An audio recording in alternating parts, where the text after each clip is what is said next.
राधे राधे। बड़ों को टावा की बहू का नमस्कार, छोटों को खूब सारा प्यार। स्वागत है फिर से आपका अपने चैनल टावा की बहू में। आप लोग कैसे हैं? हम लोग बहुत बढ़िया हैं। तो गाइस, एक नए ब्लॉग की शुरुआत हो चुकी है और मैं हमेशा आशा करूँगी कि आप लोग हमेशा स्वस्थ रहें। और मैंने ना कल व्लॉग नहीं डाला था, मैंने आपको पोस्ट करके बताया था। एक्चुअली घर में ना कुछ इशू हो गया था, मतलब इस घर में क्या, मेरी तबीयत थोड़ी ठीक नहीं थी। और दूसरी एक बहुत इंपॉर्टेंट चीज़ जिसकी वजह से मेरी वीडियो बनती है, मतलब मेरा ट्राइपॉड, वो भी टूट गया था और मेरी तबीयत भी ठीक नहीं थी, इसलिए फिर मैंने कल व्लॉग नहीं डाला था। और यहाँ पे अब रोज़ की तरह मेरा काम शुरू हो चुका है, मतलब मैं सफाई कर रही थी। आपने कहीं देखा है कि मतलब एक ही हॉल में दो सोफ़े हों? जब मैं यहाँ पे आई थी मैं कह रही पता नहीं क्यों ये दो सोफ़े क्यों हैं। तो इसमें ना जो अब मैं साफ़ कर रही हूँ, ये सोफ़ा मेरी दादी सास के ज़माने का है। मतलब इसके ना सिर्फ थोड़ा सा उसको वो कर दिया, ठीक करवा दिया है, वरना ये मेरी अम्मा जी के ज़माने का है। और जो ये वाला है, ये बाद में नया बना था। तो मतलब ये बन चुका था नया, और उसके बाद उसने, मतलब जो बनाने आया था उसने बोला दूसरे वाले सोफे को देख के कि हम इसको भी नया जैसा कर देंगे, थोड़े पैसे लगेंगे लेकिन ये नया जैसा हो जाएगा। तो फिर डैडी की, मतलब मम्मी की वो निशानी थी, तो डैडी बोलेगा अब से सही कर दो, पैसे हम दे देंगे कितने भी लगे, लेकिन इसे ठीक कर दो। तो फिर ये डैडी ने ये भी सही करवा लिया था, और ये ना मतलब दादी की याद के लिए रखा हुआ है।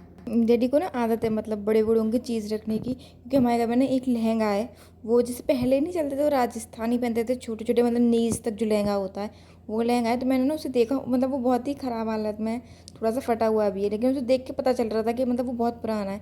तो मैंने डैडी से पूछा था, मैंने कहा डैडी ये इतना पुराना लहंगा रख क्यों रखा है? वो लहंगा डैडी की दादी का है, मतलब मेरी परदादी सास का, मतलब इतने सालों पुराना लहंगा सबने अभी तक संभाल संभाल के रख रखा है, और डैडी ने भी रख रखा है। तो मैंने कहा, मैंने डैडी ये तो बिल्कुल ही बेकार हो चुका है। तो उन्होंने इसका क्या, तो बोले कि रखा रहने दो, मतलब हमारी दादी की निशानी है तो रखा रहने दो। तो डैडी का ना सब सामान, मतलब बाबा जी की, ये दादी का या परदादी पर बाबा का, जो जो मतलब थोड़ा होता है ना कि एक बहुत एंटीक सामान जो होता है, डैडी ने निशानी के तौर पर रख रखा है हमेशा। मतलब वो रखते हैं, और उन्होंने आगे भी कहा है कि तुम लोग भी रखना, बड़े बड़ों की निशानी रखनी चाहिए।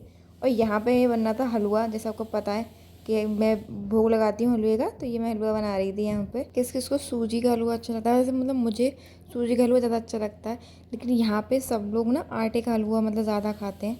डैडी या मेरे हस्बैंड भी ना, मतलब सूजी का खा लेते हैं, ऐसा नहीं है, मेरे हस्बैंड तो बहुत ही कम खाते हैं, लेकिन डैडी खा लेते हैं। लेकिन जो कहते हैं एकदम मन से और पसंद से जो खाते हैं ना, वो इन लोगों को आटे का हलवा मतलब बहुत पसंद है। अगर आटे का हलवा बनाओ तो ये लोग मतलब अच्छे से खा सकते हैं, लेकिन सूजी का हलवा एक दो चम्मच ही खाते हैं। तो ऐसा होता है कभी कभी ना, मतलब मुझे आटे का हलवा बनाना नहीं आता है, माँ बनाती है आटे का हलवा। तो मैं सूजी का ही बना देती हूँ जब इन लोगों का मन होता है, क्योंकि बनना तो हमारे घर हर मंडे को और थर्सडे को हलवा ही बनता है, मतलब भगवान जी के लिए। तो मैं, अगर इनका मन होता है ना, तो मैं कभी सूजी का बना देती हूँ, और कभी इन लोगों को खाना होता है आटे का, तो वो फिर माँ बना देती हैं। और यहाँ पे चल रहा है, बहुत कर रहा है डिस्कशन, क्योंकि मतलब यहाँ पे ना कचौड़ी बन रही थी सबके लिए, राज भी है। तो राज का मतलब सब ने कहा, राज को वैसे तली हुई बनी ना चीज़ पसंद नहीं है, वो मना कर रहा था, लेकिन उसके जिया जी ने कहा कि मतलब मेरा कचौड़ी का मना, तो फिर बोला कि हाँ फिर मैं भी खा लूँगा, वरना वैसे उससे कहो तो वो नहीं खाएगा, लेकिन जिया जी के लिए कि हाँ मैं भी खा लूँगा। और डैडी ने साफ मना कर दिया था कि भाई हम नहीं खाएंगे तली भुनी चीज़। तो डैडी, ऊपर आपको दिख रहा होगा साइड में हल्का सा दिख रहा है कि डैडी पपीता खा रहे थे, और यहाँ पे ना माँ पिट्ठी बना रही थी, मतलब कचौड़ी के लिए। कचौड़ी बनाऊँगी बाद में मैं, मुझे भी कचौड़ी अच्छी लगती है, लेकिन मुझे ना पराठे ज़्यादा अच्छे लगते हैं। मतलब पराठे अगर हो ना तो मैं ज़्यादा खा लेती हूँ। कचौड़ी उसमें मतलब ऐसा नहीं कि मैं तेल ये सब चीज़ें नहीं खाती, ऐसा नहीं है, लेकिन ना फिर मुझे कचौड़ी पता नहीं क्यों कम ही अच्छी लगती है। और पराठे मैं खा लेती हूँ, मतलब आलू का पराठा हो तो मैं अच्छे से पेट भर के खा सकती हूँ, लेकिन कचौड़ी मेरे से कम ही खाई जाती है। और यहाँ बन रही है चटनी, कचौड़ी के संग दही और चटनी नहीं हो तो मज़ा नहीं आता। अचार भी अच्छा लगता है, लेकिन अचार आजकल मैं कम खा रही हूँ, मेरे डॉक्टर ने मना किया हुआ है मुझे, तो इसलिए मैं अचार वगैरह नहीं खा रही हूँ। तो दही, कचौड़ी और चटनी, ये था आज का डिनर का मेन्यू। और गाइस, किस किस ने स्नैपी गर्ल्स वाली जो सपना है उनकी वीडियो देखी, जो वो अपनी लड़कियों को, मतलब अपनी बेटियों को उनके दादा दादी से मिलाने ले गए थे? मैंने उनकी वो वीडियो देखी, मुझे देख के बहुत अच्छा लगा। मतलब उन्होंने ना जो ये कदम उठाया है, ये बहुत अच्छी मतलब पहल थी। वो अपनी तरफ से ठीक करने की कोशिश कर रहे हैं रिश्तों को, मतलब उन्होंने अच्छा किया। मतलब बच्चों को भी ना, मतलब ये नहीं है कि अगर मतलब अब बड़ों में लड़ाई है तो बच्चों को उसमें घसीटा जाए। ये बात अलग है कि मतलब उसके जो बच्चे हैं उनके दादा दादी ने पहल नहीं करी अपने बच्चों से मिलने की, लेकिन कोई बात नहीं, उन्होंने कर दिया ऐसा। बड़ों के आगे झुकने में कोई गलत बात नहीं है।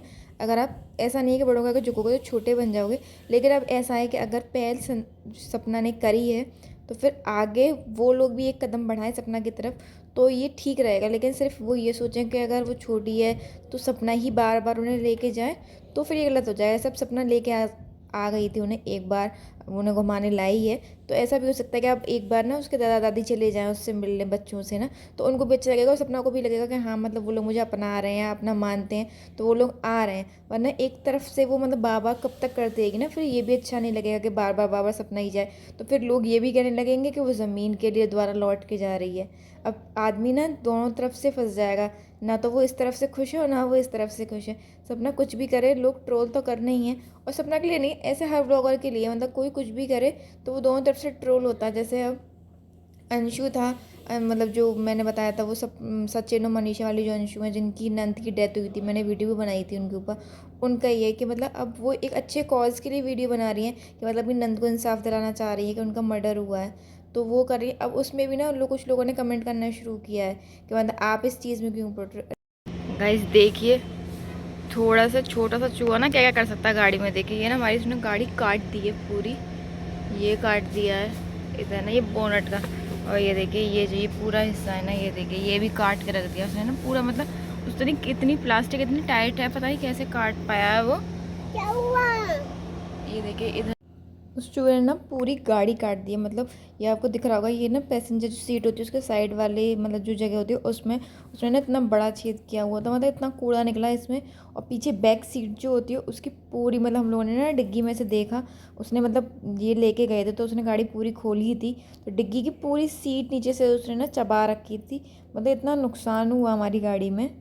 और चूहे ने ना अंदर से मतलब तार भी काट दिए, तो जो पेट्रोल इंडिकेटर होता है ना उसी से हम लोगों को पता चली कि मतलब यहाँ पे चूहे ने मतलब कुछ ना कुछ किया है, क्योंकि वो ब्लिंक ब्लिंक ब्लिंक कर रहा था, फिर इसीलिए हमने दिखाया उसे।